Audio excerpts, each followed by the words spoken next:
विधानसभा चुनाव और लोकसभा चुनाव के बाद से ही भारत आदिवासी पार्टी के नेता इन दिनों फुल फॉर्म में नजर आ रहे हैं। राजकुमार रोड दिल्ली से लेकर जयपुर तक चर्चा में हैं, तो उनके नेता सदन में। आज पूर्व विधायक उमेश मीणा जब सदन में गरजे तो विपक्ष में बैठे नेता भी मेज थपथपाने लगे। इस दौरान उन्होंने बीजेपी पर कई आरोप लगाए, शिक्षा, आदिवासी, बिजली पर बोलना शुरू किया और अपने भाषण के अंत तक जाते जाते भजनलाल सरकार को खूब निशाने पर लिया।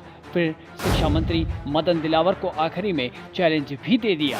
पूरे राजस्थान के अंदर सभी विधानसभा में कुछ न कुछ बजट दिया ही हूँ, लेकिन मैं भारतीय जनता पार्टी को, इन सदस्यों को कहना चाह रहा हूँ कि आसपुर विधानसभा को, इस बजट को मैंने 3 दिन पढ़ा, एक भी आसपुर विधानसभा की लाइन तक नहीं आई है।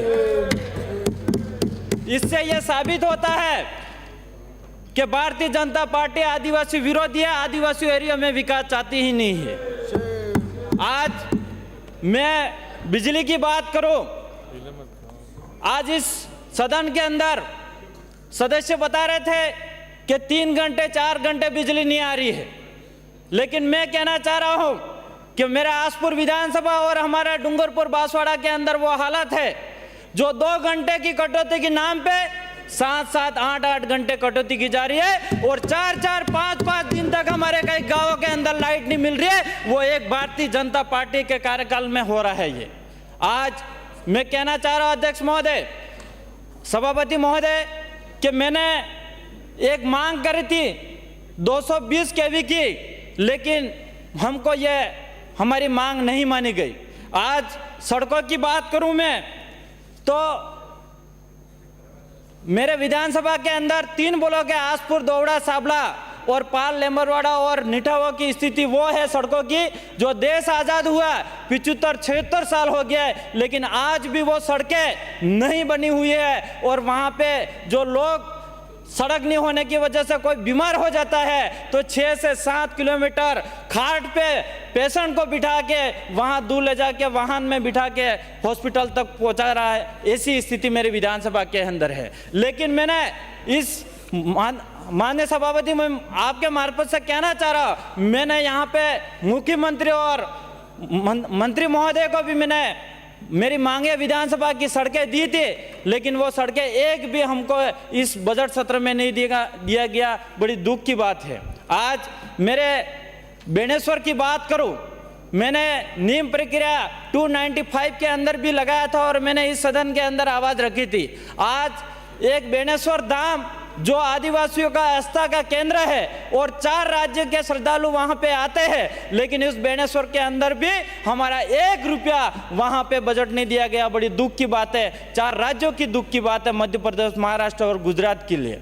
आज मैं शिक्षा की बात करूं मेरे एरिया के अंदर तो वहां पे जो स्कूलें हैं उस स्कूल क्रमोन्नत की गई है, उच्च प्राथमिक करी गई है और माध्यमिक स्कूल उच्च माध्यमिक करी गई है, क्रमोन्नत हुई है। लेकिन नियमानुसार इस विद्यालयों के अंदर जो कमरे होने चाहिए, कक्ष होने चाहिए, वो आज भी कक्ष नियमानुसार नहीं है। आज निठावा की एक स्कूल की हालत बताओ आपको, जहाँ सिंधिर स्कूल बनाया गया है, मात्र 3 कमरे हैं। इस 3 कमरे के अंदर 12 क्लास है, कैसे वहां पे 12 क्लास के बच्चे कैसे बैठ पाएंगे? बड़ी दुख की बात है। लेकिन आज मैं एक बात कहना चाह रहा हूं, यहाँ के हमारे शिक्षा मंत्री जो वहां पे कक्ष विद्यालयों के अंदर नहीं है, इस पे बात करने के लिए तैयार नहीं है। स्कूलों के अंदर स्टाफ नहीं है, इसके लिए बात करने के लिए तैयार नहीं है। लेकिन आदिवासियों का डीएनए पे बात करने के लिए तैयार है। माँ बाप को, मेरे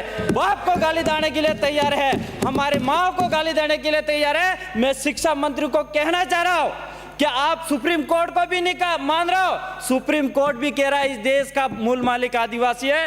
5 जनवरी 2011 का कैलाश बना महाराष्ट्र सुप्रीम कोर्ट कह रहा है कि इस देश का मूल मालिक आदिवासी। ये 100 साल, 200 साल, 500 साल में 8000 साल पुराना इस देश का मूल मालिक आदिवासी है।